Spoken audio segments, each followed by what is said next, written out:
আসসালামু আলাইকুম দর্শক, দেখেন আমাদের এদিকে বৃষ্টি হয়েছে। বৃষ্টি এতটাই বেশি হয়েছে যে রাস্তার উপর পানি উঠে গেছে, ড্রেন ভরে গেছে।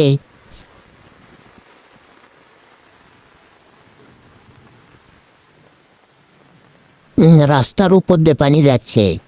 চয়ন ওদিকে সামনে আর একটু যাই, দেখি আরো কত পানি উঠেছে ওইদিকে। এখানেও রাস্তার উপর দিয়ে পানি যাচ্ছে, ভরে গেছে ড্রেন।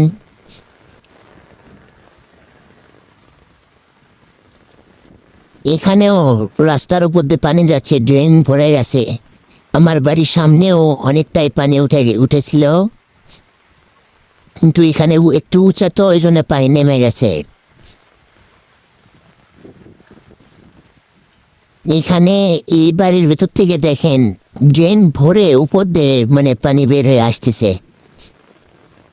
আর এদিকে মসজিদের সামনে এত পানি উঠেছে যে মনে হচ্ছে নদীর মতো লাগতেছে। হ্যাঁ, আর এই খোলা তো ভরে ফুল হয়ে গেছে পানি দিয়ে, মনে হচ্ছে পুকুর নদী এরকম মনে হচ্ছিল। তো থাকেন।